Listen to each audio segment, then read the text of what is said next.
નમસ્કાર મિત્રો, world ઇનબોક્સની YouTube channel પર આપ સૌનું ખૂબ ખૂબ સ્વાગત।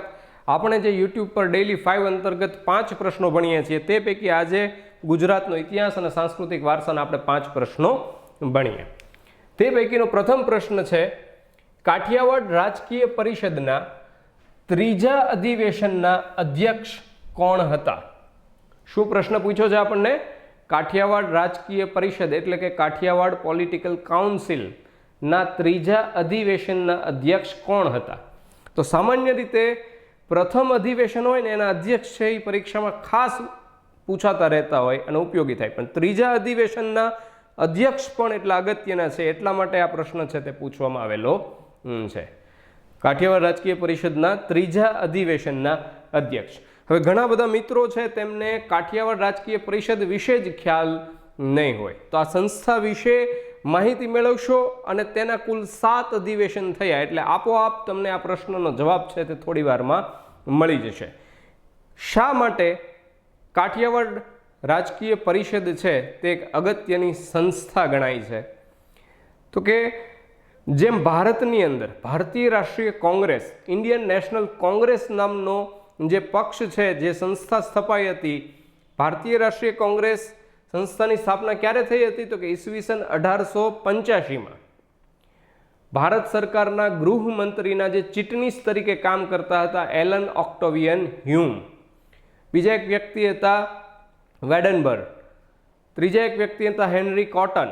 આ લોકોએ ભેગા થઈ અને ભારતના લોકોને બંધારણીય માર્ગે વાળવા માટે આ ભારતીય રાષ્ટ્રીય કોંગ્રેસ સંસ્થાની સ્થાપના કરી હતી 1885માં। આ જે કાઠિયાવાડ રાજકીય પરિષદ છે ને તેને કાઠિયાવાડની કોંગ્રેસ કહેવામાં આવે છે, એટલી બધી અગત્યની આ સંસ્થા છે। તો આપણને પ્રશ્ન પૂછી શકાય કે કાઠિયાવાડની કોંગ્રેસ તરીકે કઈ સંસ્થાને ઓળખવામાં આવે છે? તો કે કાઠિયાવાડ રાજકીય પરિષદ, જેનું અંગ્રેજીમાં નામ થાય કાઠિયાવાડ પોલિટિકલ કાઉન્સિલ।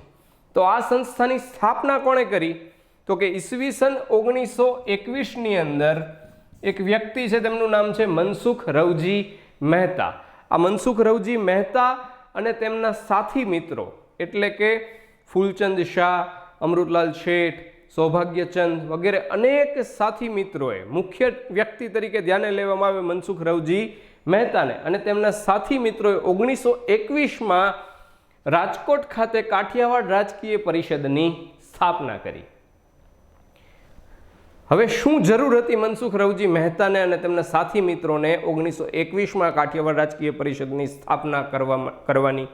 તો એમ કહેવાય છે કે ભાઈ આ લોકો એવું વિચાર્યું હતું કે ભાઈ સૌરાષ્ટ્રની પ્રજામાં, કાઠિયાવાડની પ્રજામાં એક સ્વદેશી અભિમાન જગાવવા માટે અને સંઘ શક્તિ જાગૃત કરવા માટે આપણે આવી એક સંસ્થાની સ્થાપના કરવી જોઈએ, અને જે માટે 1921માં રાજકોટ ખાતે કાઠિયાવાડ રાજકીય પરિષદની સ્થાપના થઈ। તો આપણને ઘણી બધી વખત એવો પ્રશ્ન થાય કે ભાઈ કેમ રાજકોટમાં આ સંસ્થાની સ્થાપના કરવામાં આવી? અગત્યની સંસ્થા છે, કાઠિયાવાડની કોંગ્રેસ કહેવાય છે। તો કે તે સમયે રાજકોટના શાસક હતા સર લાખાજીરાજ, રાજકોટના રાજા હતા સર લાખાજીરાજ, જેઓને આપણે રાજકોટના આધુનિકરણના ઘડવૈયા કહીએ છીએ। તે સર લાખાજીરાજ છે, તેમણે આ સંસ્થાની સ્થાપનાની અંદર પરોક્ષ રીતે મદદ પૂરી પાડી હતી। સર લાખાજીરાજની મદદ મળી, જે માટે રાજકોટ ખાતે કાઠિયાવાડ રાજકીય પરિષદની સ્થાપના થઈ। તો આ સંસ્થાની આપણે વાત કરી કે મનસુખ રવજી મહેતાએ નૂતન કાઠિયાવાડના નારા સાથે, નૂતન કાઠિયાવાડના ધ્યેય સાથે 1921માં કાઠિયાવાડ રાજકીય પરિષદની સ્થાપના કરી, જેના કુલ 7 અધિવેશનો થયા। આ સંસ્થાના કેટલા અધિવેશનો થયા? કુલ 7 અધિવેશનો થયા। આવો પણ પ્રશ્ન પૂછાય આપણને કે કાઠિયાવાડ રાજકીય પરિષદના કુલ કેટલા અધિવેશનો થયા? તો યાદ રાખવાનું 7। ક્યાં ક્યાં થયા અને કેમ થયા એ બધી બાબતો તમારે યાદ કરવી પડશે જો તમારે વ્યવસ્થિત રીતે ગુજરાતનો ઇતિહાસ અને વારસો ભણવો હોય ત્યારે। તો પ્રથમ અધિવેશન છે તે 1921ની અંદર રાજકોટ ખાતે જ યોજાયું। પ્રથમ અધિવેશન 1921માં રાજકોટ ખાતે યોજાયું। તો તેની અધ્યક્ષતા કોણે કરી હતી? તો કે સરદાર વલ્લભભાઈ પટેલના જે મોટા ભાઈ છે વિઠ્ઠલભાઈ પટેલ, તેમણે 1921માં કાઠિયાવાડ રાજકીય પરિષદનું પ્રથમ અધિવેશન છે તે રાજકોટ ખાતે ભરાયું, તેની અધ્યક્ષતા કરી હતી। બીજું અધિવેશન છે તે 1922ની અંદર વઢવાણ કેમ્પ ખાતે આયોજિત થયું, જેની અધ્યક્ષતા છે તે અબ્બાસ તૈયબજીએ કરી હતી. આપણે થોડી જ વારમાં અધિવેશનોની એક વખત લખી લઈએ, પછી તેમના વિશે થોડી ચર્ચા પણ કરીએ. બીજું અધિવેશન 1922માં વઢવાણ કેમ્પ ખાતે અબ્બાસ તૈયબજીની અધ્યક્ષતામાં ભરાયું હતું. જ્યારે ત્રીજું અધિવેશન છે કાઠિયાવાડ રાજકીય પરિષદનું તે 1925માં આયોજિત થયું અને તે ભાવનગર ખાતે આયોજિત થયું હતું અને જેના અધ્યક્ષ છે તે હતા ગાંધીજી. તો આપણને પ્રશ્ન પૂછ્યો છે કાઠિયાવાડ રાજકીય પરિષદના ત્રીજા અધિવેશનના અધ્યક્ષ કોણ હતા, એટલે આપણો અહીં જવાબ થઈ જશે ગાંધીજી. સાથે આપણે ભણી લઈએ કે કાઠિયાવાડ રાજકીય પરિષદનું ચોથું અધિવેશન છે તે 1928ની અંદર આયોજિત થયું હતું અને તે પોરબંદર ખાતે ભરાયું હતું, જેની અધ્યક્ષતા કરી હતી ઠક્કર બાપાએ. ત્યારબાદ પાંચમું અધિવેશન છે તે 1929માં આયોજિત થયું અને તે યોજાયું હતું મોરબી ખાતે, જેની અધ્યક્ષતા કરી હતી સરદાર વલ્લભભાઈ પટેલે. છઠ્ઠું અધિવેશન છે તે લાંબા સમય પછી 1937ની અંદર આયોજિત થયું અને તે રાજકોટ ખાતે આયોજિત થયું હતું. તેની અધ્યક્ષતા કરી હતી દરબાર ગોપાળદાસ દેસાઈએ. અને સાતમું અધિવેશન છે તે 1946માં આયોજિત થયું અને તે ધાંગધ્રા ખાતે આયોજિત થયું હતું, જેની અધ્યક્ષતા પણ કરી દરબાર ગોપાળદાસે. આવા 7 અધિવેશનો છે તે કાઠિયાવાડ રાજકીય પરિષદના યોજાયા. અહીં આપણને પ્રશ્ન પૂછ્યો છે ત્રીજા અધિવેશન, એટલે આપણો જવાબ થશે ગાંધીજી. હવે આપણે થોડી વાત કરી લઈએ કે ભાઈ પ્રથમ અધિવેશન 1921માં શા માટે રાજકોટ ખાતે યોજાયું અને વિઠ્ઠલભાઈ પટેલની અધ્યક્ષતામાં યોજાયું? કારણ કે આપણે વાત કરી કે સર લાખાજી રાજે આ સંસ્થાને પરોક્ષ રીતે મદદ કરી હતી, જે માટે અધિવેશન છે તે રાજકોટ ખાતે ભરાયું, જેની અધ્યક્ષતા વિઠ્ઠલભાઈ પટેલે કરી હતી અને તે ખાસ યાદ રાખવું પડશે, અનેક વખત પરીક્ષામાં પૂછાઈ પણ ગયું છે. ત્યારબાદ આ જે પ્રથમ અધિવેશન છે ને તેમાં રાજકોટ ખાતે એમ કહેવાય છે કે સ્વદેશી બાબતોનું પ્રદર્શન વગેરે જેવા આયોજનો પણ કરવામાં આવ્યા હતા. બીજું અધિવેશન છે તેમાં જે આ દરબાર ગોપાળદાસ દેસાઈ છે ને તેમણે આ બીજું અધિવેશન છે તે ભરવા માટે એમ કીધું હતું ઢસા રાય સાંકળી ખાતે આ બીજું અધિવેશન ભરવામાં આવે. તેમ છતાં ગાંધીજીની ઈચ્છા એવી હતી કે ભાઈ વઢવાણ કેમ્પ ખાતે ભરાય અને તે માટે પ્રયત્ન પણ એમ કહેતા હતા કે ભાઈ ફૂલચંદ શાહ નામના વ્યક્તિ છે તે વઢવાણ કેમ્પનો આગ્રહ કરતા હતા. એટલા માટે ગાંધીજીની ઈચ્છા અનુસાર કાઠિયાવાડ રાજકીય પરિષદનું બીજું અધિવેશન છે તે અબ્બાસ તૈયબજીની અધ્યક્ષતામાં વઢવાણ કેમ્પ ખાતે યોજાયું. ત્રીજું અધિવેશન છે તે 1925માં ભાવનગર ખાતે યોજાયું અને તેની અધ્યક્ષતા ગાંધીજીએ પોતે કરી. તો આ ત્રીજું અધિવેશન કેમ ભાવનગર ખાતે યોજાયું?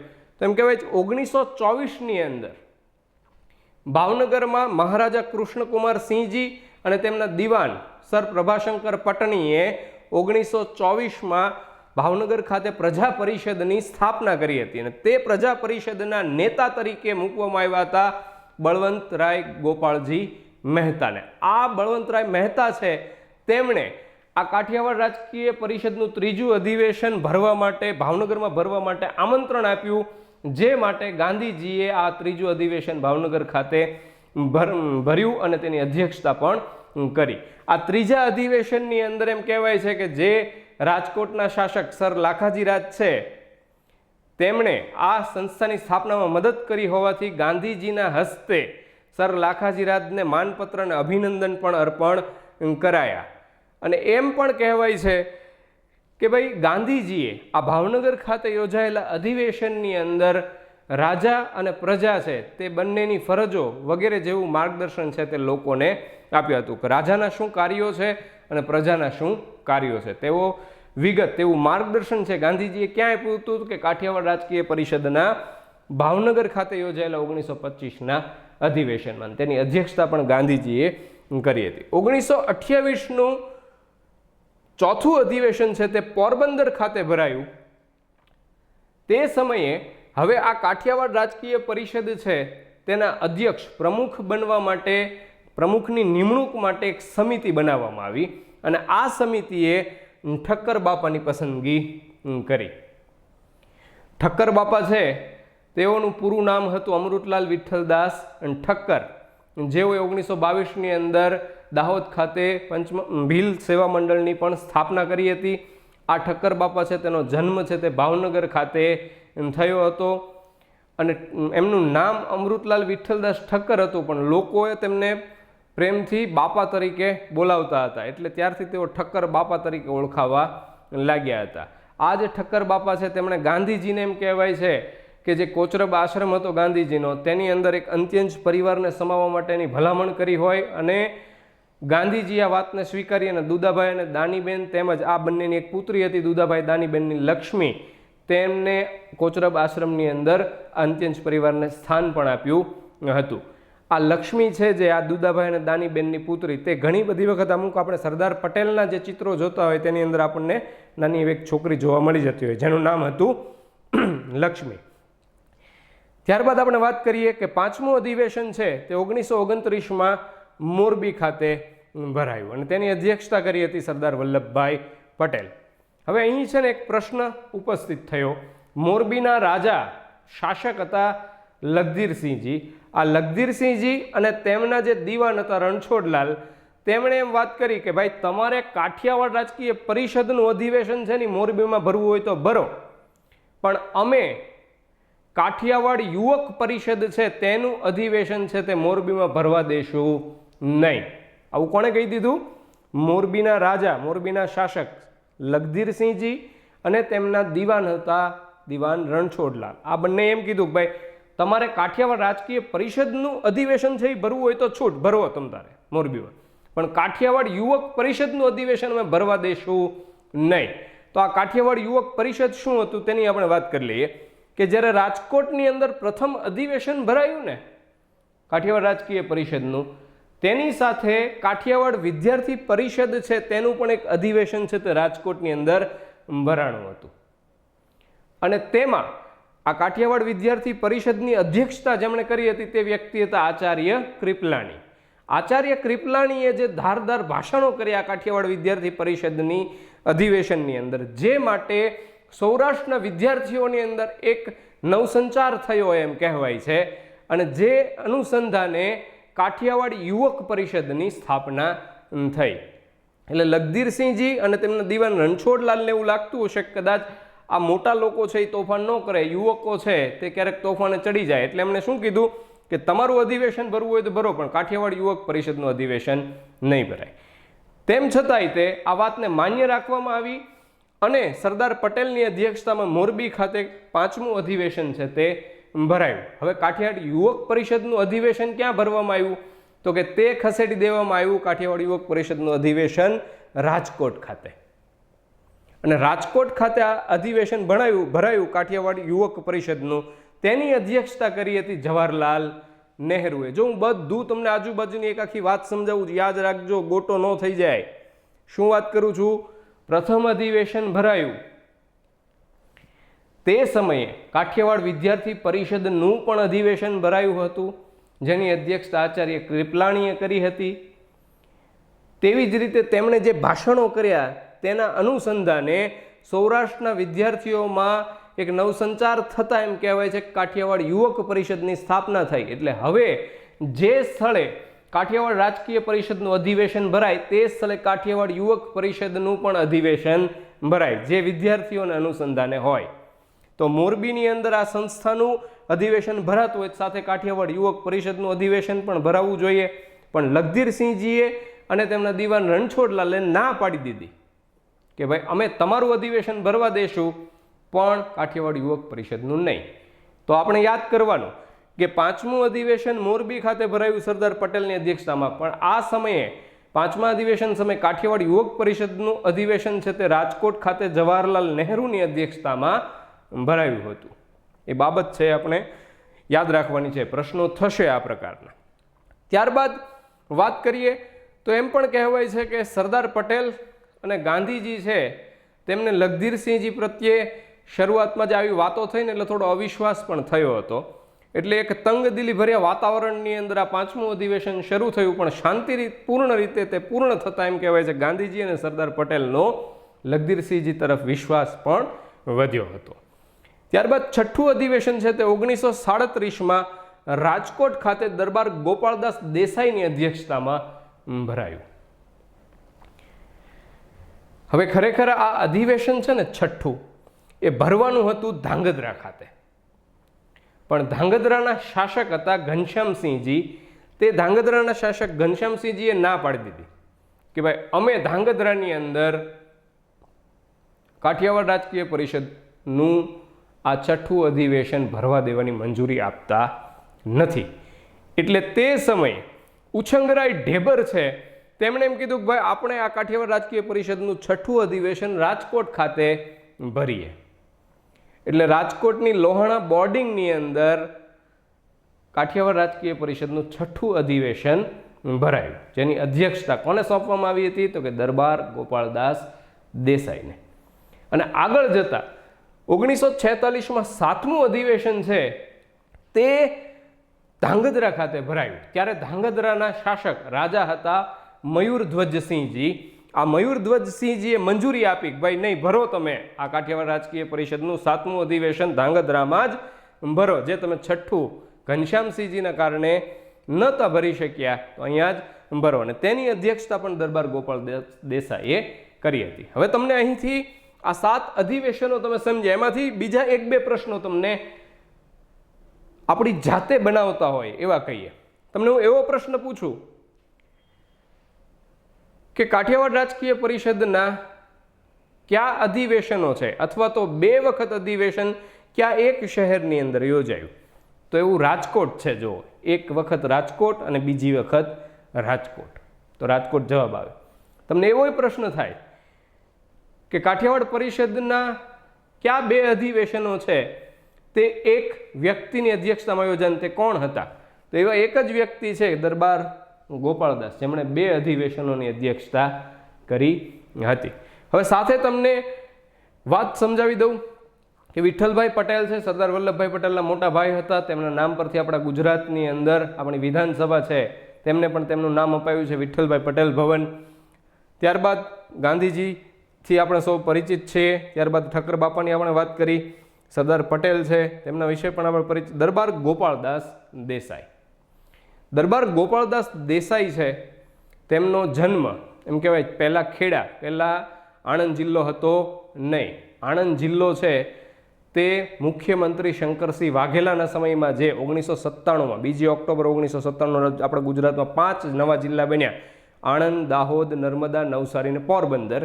તે પૈકી આણંદ બન્યો. એટલે અત્યારે આણંદ પાસે, પરંતુ પહેલાં ખેડા જિલ્લો કહેવાતો. એટલે એમ કહી શકાય ખેડા પાસે વસો ગામ હતું, અત્યારે હાલમાં આણંદ પાસે વસો ગામ છે, ત્યાં દરબાર ગોપાળદાસ દેસાઈનો જન્મ થયો હતો. તેઓ ઢસા રાયસાકળીના દરબાર હતા, એટલે કે તેમને ગાદી મળી, તેઓ રાજા હતા ઢસા રાયસાકળીના. આ દરબાર ગોપાળદાસ દેસાઈને આ ગાદી છે તે તેમના નાના શેઠ અંબાઈદાસ તરફથી મળી હતી. અંગ્રેજોએ, બ્રિટિશરોએ ખટપટ કરતા તેમણે તેમનું સર્વસ્વ છે, તેમણે ગાદીનો પણ ત્યાગ કર્યો અને સર્વસ્વ છોડી, અને એમ કહેવાય છે કે બધું તેમણે ગાંધીજીના ચરણે ધરી દીધું. તેઓ દેશ સેવાની અંદર લાગી ગયા હતા. આ બ્રિટિશરો સાથે જે તેમની મિલકત બાબતે ખટપટ થઈ, તેમની વિરોધ પણ એમ કહેવાય છે કે દરબાર ગોપાળદાસ દેસાઈના જે પત્ની હતું તેમનું નામ હતું ભક્તિબા દેસાઈ, તેમણે કર્યો હતો. તો આ આપણે વાત કરી કાઠિયાવાડ રાજકીય પરિષદ વિશે. તમારે યાદ રાખવાનું રહેશે, 3જા અધિવેશનના અધ્યક્ષ ગાંધીજી, અને પ્રથમ તો હંમેશ માટે પૂછાતા રહે છે રાજકોટ ખાતે 1921માં વિઠ્ઠલભાઈ પટેલ. ત્યારબાદ બીજા પ્રશ્ન તરફ આગળ વધીએ. ઝફરખાનની સોમનાથ ચડાઈ સમયે વીરગતિ પામનાર હમીરજી ગોહિલ કઈ ગાદી સંભાળતા હતા? આવો પ્રશ્ન ઘણી બધી વખત પૂછાયો છે કે હમીરજી ગોહિલ, આ તેમના વિશે અનેક પ્રશ્નો થયા છે સોમનાથ મંદિર અનુલક્ષીને. પણ અહીંયા શું પ્રશ્ન પૂછ્યો છે? ઝફરખાનની સોમનાથ ચડાઈ સમયે વીરગતિ પામનાર હમીરજી ગોહિલ કઈ ગાદી સંભાળતા હતા? તો અમરેલી પાસે જે અરઠીલા હતું તે અરઠીલાના રાજવી હતા ભીમજી ગોહિલ. આ ભીમજી ગોહિલને 3 કુંવર હતા, એમાંથી એક કુંવરનું નામ છે દુદાજી, એક કુંવરનું નામ છે અરજણજી અને ત્રીજા કુંવર છે તેમનું નામ છે હમીરજી ગોહિલ. તો દુદાજી છે તેઓ અરઠીલા અને લાઠીની ગાદી સંભાળતા હતા, જ્યારે અરજણજી છે તેઓ અરજણજી ગઢાળીની ગાદી છે તે સંભાળતા હતા અને હમીરજી છે તે સમઢિયાળાની ગાદી સંભાળતા હતા. હવે શું ઘટના બની હમીરજી સાથે? તેમ કહેવાય છે હમીરજી ગોહિલ ને તેમના ભાભીએ મેણું માર્યું અથવા તો ટોણો માર્યો એમ કહી શકીએ આપણે, કે તેઓ ભોજન લેતા હતા, ભોજન માટે બેસવાના હતા. તે સમયે તેમના ભાભી એમ કીધું કે નાઝીમ એટલે કે દિલ્હી સલ્તનત અંતર્ગત તુગલક વંશનો નાસરુદ્દીન મોહમ્મદ તુગલક હતો, તેમનો નાઝીમ એટલે સુબા જેવું જે પદ હતું, તે નાઝીમ ઝફર ખાન છે તે સોમનાથ મંદિર ભંગ કરવા માટે જઈ રહ્યો છે અને ગુજરાતમાં એક પણ એવો વીર નથી કે સોમનાથ મંદિરની સખાવતે જાય. તે વાતનું દુઃખ થયું અને હમીરજી ગોહિલ છે તેમણે સોમનાથ મંદિરની સખાવતે, સોમનાથ મંદિરના રક્ષણાર્થે જવાનું નક્કી કર્યું. તે પહેલા આપણે જફર ખાનની પણ થોડી વાત કરી લઈએ. જફર ખાન છે તે મૂર્તિ પૂજાનો કટ્ટર વિરોધી હતો, રાજસ્થાનનો મૂળ હતો, અહીંયા નાઝીમ તરીકે આવેલો. આગળ જતાં આપણે ગુજરાતમાં તે ગુજરાતની સ્વતંત્ર સલ્તનતની સ્થાપના પણ કરે છે.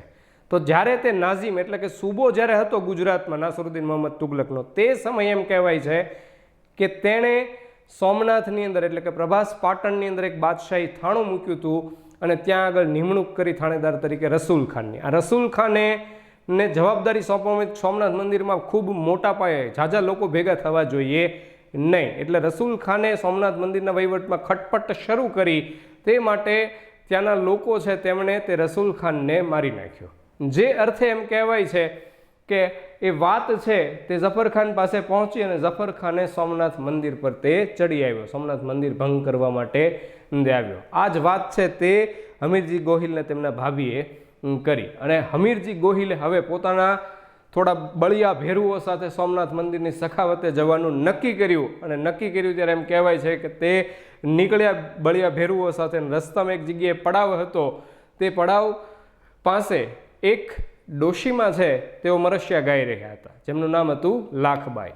ત્યારે હમીરજી ગોહિલે તેમની પાસે જઈને કીધું કે લાખબાઈ કે ડોશીમાં તમે શા માટે મરશિયા ગાઈ રહ્યા છો? ત્યારે ડોશીમાએ કહ્યું કે ભાઈ બસ હું રાતના સમયની અંદર આવી રીતે મરશિયા ગાતી રહું છું, કારણ કે તેમના એક યુવાન પુત્ર છે લાખબાઈનું, તેમનું મૃત્યુ થયું હતું, જે માટે તેઓ રાત્રે મરશિયા ગાયા કરતા હતા. હમીરજી ગોહિલે આ વાત સાંભળીને તેમણે લાખબાઈને કીધું, તે ડોશીમાને કીધું કે તમે મારા મરશિયા ગાશો. ત્યારે લાખબાઈને અચંબો થયો કે ખરેખર એવું તો શું થઈ ગયું કે એવી વાતો કરે છે. ત્યારે પૂછ્યું કે શું છે? તો કે ભાઈ હું મારા મિત્રો સાથે સોમનાથ મંદિરની સખાવતે નીકળ્યો છું અને મારું જો મૃત્યુ થાય તો તમે મારા પણ મરશિયા ગાશો. ત્યારે લાખબાઈએ હમીરજી ગોહિલને એવું કીધું હતું કે બેટા હવે હજી સુધી તમે કુંવારા છો, રસ્તામાં તમને કોઈ સારી કન્યા મળે ને તો તમે તેમની સાથે લગ્ન કરી લેજો.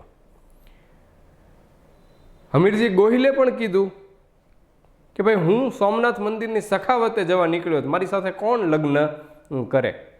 ત્યારે લાખબાઈ છે એમ કહેવાય છે કે જે ગીરનો સાવજ ગણાતો વેગડા ભીલ, આ લાખબાઈ વેગડા ભીલને આ વાત કરે છે કે ભાઈ હમીરજી ગોહિલ છે તે આવી રીતે એક સોમનાથ મંદિરની સખાવતે જઈ રહ્યા છે અને જો શક્ય હોય તો તમે કન્યા શોધીને એમને લગ્ન છે તે કરાવી આપજો. એટલે જ્યાં પડાવ હતો આ હમીરજી ગોહિલના અને તેમના મિત્રનો, ત્યાંથી તેમના ઘોડા છે તે થોડીવાર માટે લઈ લેવામાં આવ્યા એમ કહેવાય. તેને ખ્યાલ નહોતો, પરંતુ ઘોડા ગોતતા ગોતતા જ્યારે ગયા ત્યારે આ ગીરના સાવજ વેગડો ભીલ છે તે તેમની સાથે વાતો કરે છે અને જાણ આવે છે કે આ લોકો સોમનાથ મંદિરની સખાવતે નીકળ્યા છે. ત્યારે લાખબાઈના કહેવાથી વેગડો ભીલ છે તેમના વિશે પણ એવું માનવામાં આવે છે કે એ ઘણા સમય પહેલાં એક રાજાની હત્યા છે તે તેમનાથી થઈ ગઈ હતી, જેથી તે રાજા છે ને તેમણે પોતાની દીકરી હતી, જે પોતાની જે રાજકુંવરી હતી તે કુંવરીને વેગડા ભીલને સોંપી હતી કે ભાઈ આનું હવે તમે પાલન ઉછેર છે તે તમે કરજો અને જ્યારે તમને કોઈ સારો ક્ષત્રિય મૃત્યુ મળે ત્યારે તેમની સાથે તેમના લગ્ન કરાવજો. એ દીકરી છે તેમને પણ પોતાની દીકરી માનીને વેગડા ભીલે મોટી કરી ઉછેરી હતી અને એક ક્ષત્રિય મૃત્યુ હવે એમને મળી ગયો તો વેગડા ભીલને, ગીરના સાવજ એવા વેગડા ભીલને, એટલે તેમની સાથે તે દીકરી છે તેમના લગ્ન હમીરજી ગોહિલ સાથે કરાવ્યા અને અન્ય કન્યાઓ છે તેમના પણ લગ્ન હમીરજી ગોહિલના મિત્રો સાથે કરાવ્યા. અને ત્યારબાદ હમીરજી ગોહિલ છે તે સોમનાથ મંદિરની સખાવતે જાય છે અને આ સોમનાથની મંદિરની બહાર એમ કહેવાય છે કે ઘમાસાણ યુદ્ધ થાય છે, જેની અંદર જફરખાનને પણ ખૂબ મોટા પાયે હાનિ થાય છે. પણ અંતે હમીરજી ગોહિલ, તેમના મિત્રો અને વેગડા ભીલ પણ તેમની સાથે થયા હતા, તે લોકો છે તે આ યુદ્ધની અંદર વીર ગતિ પામે છે, જેથી હાલ આજે પણ સોમનાથ મંદિરના પ્રાંગણની અંદર હમીરજી ગોહિલની પ્રતિમા છે અને વેગડા ભીલ તથા મિત્રોની પણ ત્યાં આગળ નાની દેરીઓ છે તે બનાવવામાં આવેલી છે. તો આ વાત આપણે કરી કે ભાઈ જફરખાનની સોમનાથ ચડાઈ સમયે જે વીર ગતિ પામ્યા હતા તેવા હમીરજી ગોહિલની ગાદી, હમીરજી ગોહિલ છે તેઓ સમઢિયાળાની ગાદી સંભાળતા હતા. ત્યારબાદનો આપણે પ્રશ્ન જોઈએ, નીચેનામાંથી કયા મહાનુભાવનો આશ્રમ છે તે નૈનપુર ખાતે આવેલો છે? કયા મહાનુભાવનો આશ્રમ નૈનપુર ખાતે આવેલો છે? તો કે ભાઈ ઇન્દુલાલ યાજ્ઞિક છે તેમનો આશ્રમ નૈનપુર ખાતે આવેલો છે. ઘણા બધા મિત્રોને નહીં ખ્યાલ હોય કે નૈનપુર ક્યાં આવેલું છે. ખેડા જિલ્લો છે તેમાં મહેમદાબાદ તાલુકો, તે મહેમદાબાદ તાલુકાની અંદર નૈનપુર આવેલું છે ને ત્યાં આગળ ઇન્દુલાલ યાજ્ઞિકનો આશ્રમ આવેલો છે. ઇન્દુલાલ યાજ્ઞિક આપણને નામ સંભળાય ને ત્યાં જ આપણને ખરેખર તો આંદોલનો છે તે યાદ આવવા લાગતા હોય. તો ઇન્દુલાલ યાજ્ઞિક વિશે આપણે થોડી વાતો કરીએ કે ઈસવીસન 1892 નડિયાદ ખાતે ઇન્દુલાલ યાજ્ઞિકનો જન્મ થયો હતો. પ્રશ્ન પૂછાશે, આપણે જે આજે ગુજરાતની અંદર જીવીએ છીએ તે આ ઇન્દુલાલ યાજ્ઞિકની મહેરબાની છે, નહીંતર આજે હજી સુધી આપણું ગુજરાત રાજ્ય અસ્તિત્વમાં ન હોત અને આપણે દ્વિભાષી મુંબઈની અંદર રહેતા હોત કે જેની અંદર એક ભાગ મરાઠીઓનો હતો અને એક ભાગ છે તે ગુજરાતીઓનો હતો. આવી રીતે આપણે રહેતા હોત. આ એક વિદ્વાન, મહાનુભાવ, એક ક્રાંતિકારી, એક આંદોલનકારી વ્યક્તિ છે ઇન્દુલાલ યાજ્ઞિક, તેમની મહેરબાની કરીને આ ગુજરાત છે તે અસ્તિત્વમાં આવેલું છે કે જેઓએ મહાગુજરાત આંદોલન ચલાવ્યું 1956 થી 60 સુધી અને તેના કારણે ગુજરાત રાજ્ય છે તે અસ્તિત્વમાં આવ્યું 1 મે 1960ના રોજ. તો એમને આપણે ખાસ ભણવા જોઈએ કે ઇન્દુલાલ યાજ્ઞિક છે તેમનો જન્મ ઈસવીસન 1892માં નડિયાદ ખાતે થયો હતો. તેઓએ દરેક પ્રકારની સુખ સગવડો છે તે છોડી દઈ અને એમ કહેવાય છે કે ફકીર બાદશાહ તરીકે જીવન પસાર કર્યું હતું, જે માટે ઉમાશંકર જોશી છે તેમણે આ ઇન્દુલાલ યાજ્ઞિકને અમીરનગરના ફકીર બાદશાહ તરીકે ઓળખાવ્યા હતા. કોને? અમીરનગરના ફકીર બાદશાહ કોને કહેવામાં આવે છે? ઇન્દુલાલ યાજ્ઞિકને. તેને કોણે ઓળખાવ્યા હતા? કે ઉમાશંકર જોશીએ. આ જ ઇન્દુલાલ યાજ્ઞિક છે તેમણે લેખન ક્ષેત્રે પણ ખૂબ મોટું યોગદાન આપેલું છે. જે ગાંધીજી નવજીવન અને યંગ ઇન્ડિયા ચલાવતા હતા તે ખરેખર આમના હતા, ઇન્દુલાલ યાજ્ઞિકના. ઇન્દુલાલ યાજ્ઞિકે મુંબઈની અંદર શરૂ કરેલા નવજીવન અને યંગ ઇન્ડિયા છે તે ગાંધીજીના ચરણોની અંદર ધરી દીધા હતા, ગાંધીજીને આપી દીધા હતા. આ જ ઇન્દુલાલ યાજ્ઞિક છે કે જેમણે અનેક પુસ્તકોની રચના પણ કરીને, જેમાંથી 5 પુસ્તકો છે હું તમને વાત કરું છું. એકનું નામ છે જીવન વિકાસ, બીજી એક પુસ્તક છે ગુજરાતમાં નવજીવન, કારાવાસ, ત્યારબાદ કિસાન કથા અને જીવન સંગ્રામ. આવી 5 પુસ્તકો છે તે ઇન્દુલાલ યાજ્ઞિકે લખેલી છે. તેમનો 6થો ભાગ ઇન્દુલાલ યાજ્ઞિકથી પૂર્ણ થઈ શક્યો નહીં, જે 6થો ભાગ ધનવંત ઓઝાએ પૂર્ણ કરી દીધો હતો. ઇન્દુલાલ યાજ્ઞિક છે તેમણે એક માયા નામની નવલકથા પણ લખી છે અને તેઓ 1956ની અંદર મહાગુજરાત આંદોલનની અંદર પ્રવેશ્યા અને આ મહાગુજરાત આંદોલન અંતર્ગત મહાગુજરાત જનતા પરિષદની રચના કરીને મહાગુજરાત જનતા પરિષદના અધ્યક્ષ બન્યા ઇન્દુલાલ યાજ્ઞિક. અને આ મહાગુજરાત આંદોલન અંતર્ગત રચાયેલી મહાગુજરાત જનતા પરિષદના ઉપાધ્યક્ષ હતા હિંમતલાલ શુક્લ. ઇન્દુલાલ યાજ્ઞિક છે તે સપ્ટેમ્બર 1956ની અંદર મહાગુજરાત આંદોલનમાં પ્રવેશે છે. તે મહાગુજરાત જનતા પરિષદની અધ્યક્ષતા સંભાળે છે અને આંદોલનને વેગવંતું બનાવે છે. એમ કહેવાય છે કે 2 ઓક્ટોબર 1956ના રોજ દેશના વડાપ્રધાન એવા જવાહરલાલ નહેરુ છે તે અમદાવાદની અંદર એક સભા સંબોધે છે. તેની એક સમાંતર સભા છે તે ઇન્દુલાલ યાજ્ઞિકે સંબોધી હતી. અને વડાપ્રધાન જવાહરલાલ નહેરુની સભામાં જેટલા લોકો નહોતા તેટલા લોકો છે તે ઇન્દુલાલ યાજ્ઞિકની સભાની અંદર હતા. અને આમ કેમ બન્યું હતું? કારણ કે આ મહાગુજરાત આંદોલન ચાલતું હતું ત્યારે મૂળ ગુજરાતી એવા વ્યક્તિ મોરારજીભાઈ દેસાઈ છે તે આ દ્વિભાષી મુંબઈ રાજ્યના મુખ્યમંત્રી હતા એમ કહેવાય છે. અને આ ઇન્દુલાલ યાજ્ઞિકે કોંગ્રેસની સામે એમ કહેવાય છે મોરારજીભાઈ દેસાઈની સામે ચાલીને જવાહરલાલ નહેરુની સામે ચાલીને 1956ની અંદર મહાગુજરાત આંદોલન છે તેને શરૂ કર્યું હતું. તો ખાસ યાદ રાખવાનું છે 2 ઓક્ટોબર 1956ના રોજ જવાહરલાલ નહેરુની સમાંતર સભા કોણે સંબોધી હતી? તો કે ઇન્દુલાલ યાજ્ઞિકે. આ જ સભાની અંદર એમ કહેવાય છે કે ઇન્દુલાલ યાજ્ઞિકને ઇન્દુ ચાચાનું પણ બિરુદ મળ્યું. જેમ નહેરુને આપણે ચાચા તરીકે ઓળખીએ છીએ તેવી જ રીતે ઇન્દુલાલ યાજ્ઞિકને પણ ઇન્દુ ચાચા તરીકે આ સભા સંબોધવાથી તેમને આ બિરુદ મળ્યું. અને રણજીત શાસ્ત્રી નામના એક વ્યક્તિ છે તેમણે ઇન્દુલાલ યાજ્ઞિક વિશે એવું કહી દીધું કે ઇન્દુલાલ યાજ્ઞિક ગુજરાત કે નહેરુ. ઇન્દુ ચાચા ગુજરાત કે નહેરુ, એટલે ગુજરાતના નહેરુ તરીકે પણ રણજીત શાસ્ત્રીએ ઇન્દુલાલ યાજ્ઞિકને ઓળખાવ્યા હતા. 1972ની અંદર અમદાવાદ ખાતે ઇન્દુલાલ યાજ્ઞિકનું નિધન થાય છે. નૈનપુર ખાતે તેમનો આશ્રમ આવેલો છે. અમદાવાદની અંદર એલિસ બ્રિજ પાસે ઇન્દુલાલ યાજ્ઞિક પાર્ક પણ આવેલો છે. તો આ વાત આપણે કરી ઇન્દુલાલ યાજ્ઞિક વિશે. ત્યારબાદ આપણે આગળ વધીએ. સૌરાષ્ટ્રમાં સ્થપાયેલ સૌપ્રથમ કોલેજ કઈ છે?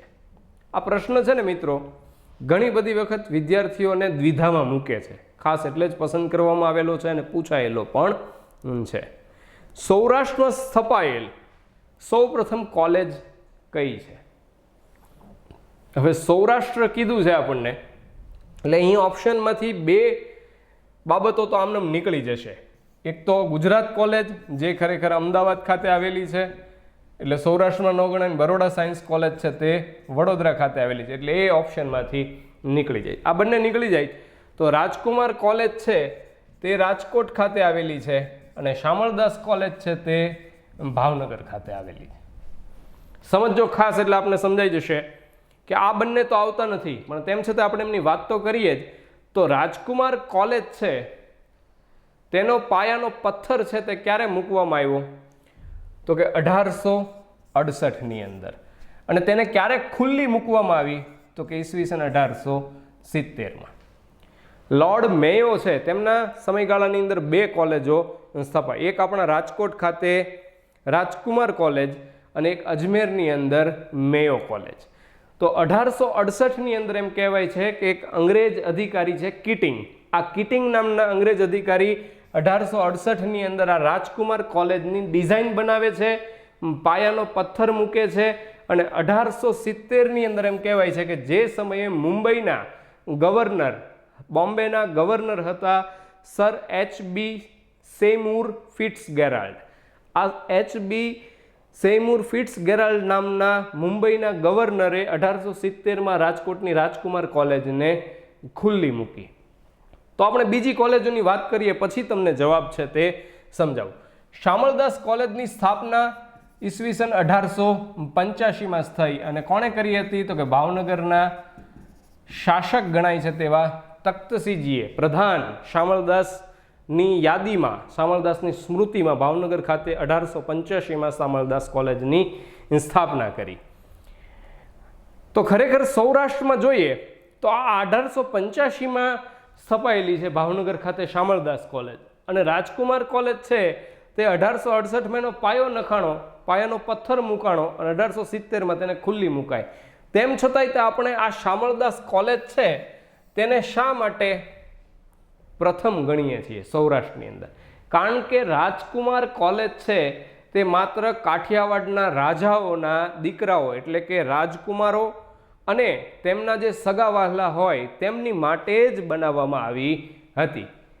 એટલા માટે તેની સ્થાપના 1870માં થઈ હોવા છતાં પણ તેને પ્રથમ ગણવામાં આવતી નથી. 1870માં સ્થપાયેલી છે તેમ છતાંય કેમ નહીં? કારણ કે તેને આપણે રજવાડી કોલેજ તરીકે ધ્યાને લઈ શકીએ. કાઠિયાવાડના જે રાજાઓ હોય, પ્રિન્સ, એમના દીકરાઓ પ્રિન્સ હોય તે જ ત્યાં ભણી શકે, અથવા તો તેમના રાજાઓના સગાવાલા હોય તે જ ત્યાં ભણી શકે. એટલા માટે એમ કહેવાય છે કે ભાઈ આ પબ્લિક સ્કૂલ જાહેર હતી નહીં, એટલે એને ધ્યાને લેવાતી નથી. એટલે આપણે યાદ રાખવાનું, સૌરાષ્ટ્રની પ્રથમ કોલેજ છે તે શામળદાસ કોલેજ, તે તખ્તસિંહજી 1885ની અંદર ભાવનગર ખાતે તેની સ્થાપના કરી હતી. રાજકુમાર કોલેજ પણ આગળ જતા 1938ની અંદર પબ્લિક સ્કૂલની અંદર ફેરવાઈ જાય છે, અને 2011ની અંદર રાજ્યપાલ કમલાબેન બેનીવાલ છે તેમના હાથે રાજકુમાર કોલેજમાં મહિલાઓ માટેનું શિક્ષણ કાર્ય પણ શરૂ કરવામાં આવે છે. તો આપણે યાદ કરવાનું કે આ 1868 અને 1870માં સ્થપાઈ હોવા છતાં પણ આપણે 1885માં સ્થપાયેલી ભાવનગરની શામળદાસ કોલેજને સૌરાષ્ટ્રની પ્રથમ કોલેજ ગણીએ છીએ. આ જ તખ્તસિંહજી છે તેમને રાજકુમાર કોલેજની અંદર પ્રથમ વિદ્યાર્થી બનવાનું બહુમાન પણ મળેલું છે. તખ્તસિંહજી છે તેમણે રાજકુમાર કોલેજની અંદર કોલેજ વિંગ તરીકે ઓળખાતી એક બિલ્ડિંગ છે તેનું પણ નિર્માણ છે તે કરાવી આપ્યું હતું. જ્યારે આ બે ઓપ્શન વધેલા તેની પણ ચર્ચા કરીએ. ગુજરાત કોલેજ છે તેની સ્થાપના 1860ની અંદર થઈ હતી, અને આ કોલેજને ગુજરાત કોલેજને અમદાવાદ ખાતે એલિસ બ્રિજ પાસે આવેલી તેને આપણે ગુજરાતની પણ પ્રથમ કોલેજ કહીએ છીએ. 1860ની અંદર તેની સ્થાપના થઈ હતી. એક અંગ્રેજ અધિકારી છે જેમનું નામ છે ટી.સી. હોપ, જેમનું પૂરું નામ થશે થિયોડોર ક્રાક્રાફ્ટ હોપ. ટી.સી. હોપ, આમના નામ પરથી સુરતની અંદર એક તાપી નદી પર પુલ પણ આવેલો છે. આ ટી.સી. હોપે આગેવાની લીધી હતી ને એમ કહેવાય છે કે લોકો પાસેથી ચેરિટી જે ફાળો છે એકઠો કર્યો અને આ કોલેજની સ્થાપનામાં રસ લીધો હતો. તો આ ગુજરાતની પ્રથમ કોલેજ એવી ગુજરાત કોલેજ જેની સ્થાપના 1860માં થઈ. તેમ છતાંય પ્રશ્ન થાય છે અહીં મિત્રો કે 1872ની અંદર આ સંસ્થાને બંધ કરી દેવામાં આવે છે ગુજરાત કોલેજને, જેથી 1879ની અંદર તેનું કાર્ય છે તે ફરી શરૂ થાય છે. એટલે સ્થાપના માટે બંને બાબતો તમારે યાદ રાખવી પડશે. 1860માં સ્થાપના, 1872 બંધ, અને 1879માં ફરી શરૂ થાય છે. અને બરોડા સાયન્સ કોલેજની સ્થાપના છે તે ઈસવીસન 1881માં જે વડોદરાના મહારાજા છે સયાજીરાવ ગાયકવાડ ત્રીજા તેઓએ કરેલી છે. જ્યાં આગળ આપણા ગુજરાતને સશસ્ત્ર ક્રાંતિની પ્રેરણા આપનાર એવા અરવિંદ ઘોષ છે તેમણે પણ પ્રોફેસર તરીકે આ બરોડા સાયન્સ કોલેજની અંદર કામ કરેલું છે. ત્યારબાદનો આગળ વધીએ પ્રશ્નમાં કે વિધવા વિવાહની તરફેણ કરવા બદલ નીચેનામાંથી કયા વ્યક્તિએ પોતાનું ઘર છોડવું પડ્યું હતું?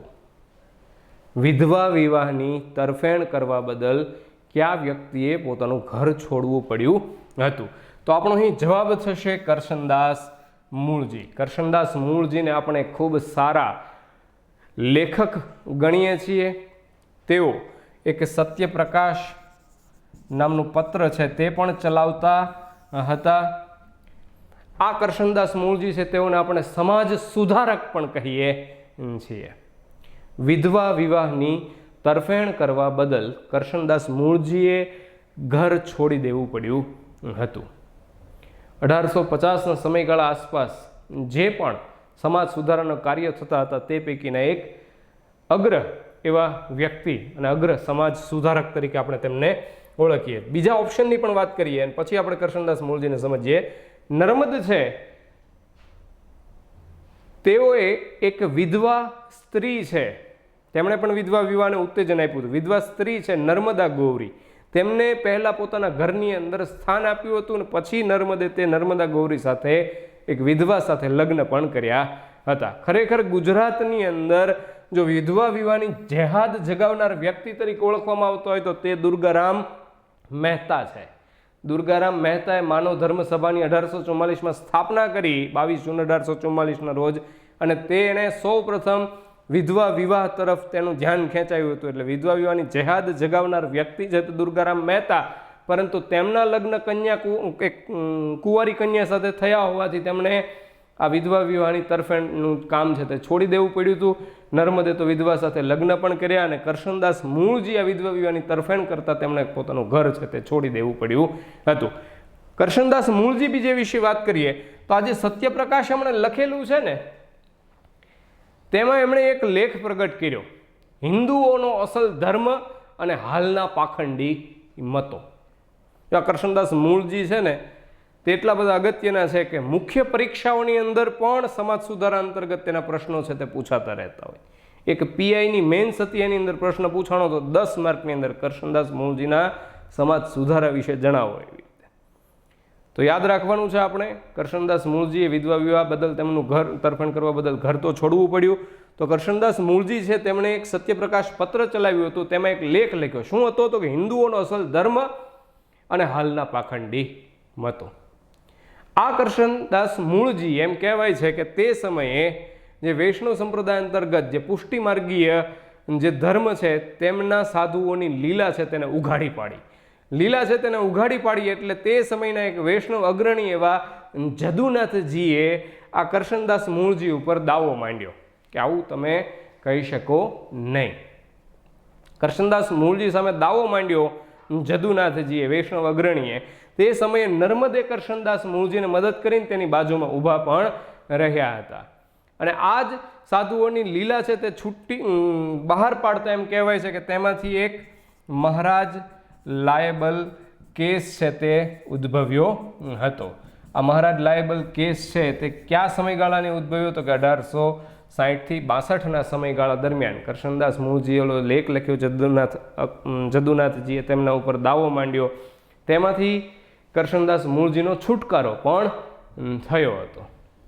તેમણે આ વૈષ્ણવ સંપ્રદાયના પુષ્ટિમાર્ગીય સાધુઓની લીલાને ઉઘાડી પાડી, જેમાંથી કયો કેસ ઉદ્ભવ્યો હતો? કે મહારાજ લાયેબલ કેસ. આ સમયે જે ભાટિયા કોમ હતી તે આની સાથે સંબંધિત હતી. એટલે ઓલા વૈષ્ણવ અગ્રણી જદુનાથજીએ આ ભાટિયા કોમને સાક્ષી ન આપવા માટે દબાણ કર્યું, જેમાંથી ભાટિયા કોન્સ્પિરસી કેસ પણ છે તે ઉદ્ભવ્યો હતો. અને આ જ કરશનદાસ મૂળજી છે તેમણે 1862ની અંદર એમ કહેવાય છે કે ઇંગ્લેન્ડનો પ્રવાસ ખેડ્યો, એટલે કે વિદેશ પ્રવાસ ખેડ્યો.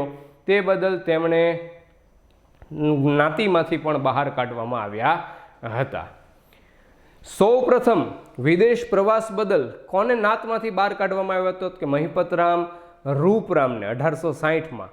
ત્યારબાદ કરશનદાસ મૂળજી છે તેમણે ઇંગ્લેન્ડનો પ્રવાસ ખેડ્યો. તેમને ઇંગ્લેન્ડનો પ્રવાસ એવી કૃતિ પણ લખેલી છે. તેના બદલ તેમને નાતમાંથી બહાર કરવામાં આવ્યા. અને મૂળ વાત છે કે વિધવા વિવાહની તરફેણ કરવા બદલ તેમણે ઘર પણ છોડવું પડ્યું હતું. તો મિત્રો, આ 5 પ્રશ્નો છે તેને આપણે ભણ્યા અને આપણે આગળ પણ આ જ રીતે ભણતા રહેશું. બીજી એક વાત મારે ખાસ તમને કરવાની છે કે ભાઈ વિડીયો છે તે 25,000 50,000ની સંખ્યાની અંદર જોવાતા હોય છે, પણ તેમાંથી એક જૂજ 10% જેટલો વર્ગ છે તે જ એને લાઇક કે ડિસલાઇક આપતા હોય છે, જેની અંદર 2,000 જેટલી લાઇક જોવા મળતી હોય છે, 25-50 જેટલી ડિસલાઇક જોવા મળતી હોય. જો ગમે તો લાઇક કરવાની, નહીતર ડિસલાઇક કરવાની પણ છૂટી છે. પણ બેમાંથી એક બાબત છે તેને આપણે ચલણમાં લાવવી જોઈએ ખરી. તો બંને બાબતો છે તેને આજથી જ તમે વિડીયો પૂરો કરો એની સાથે લાઇક અથવા ડિસલાઇક છે તે આપણે ચોક્કસ આપશું. Thank you.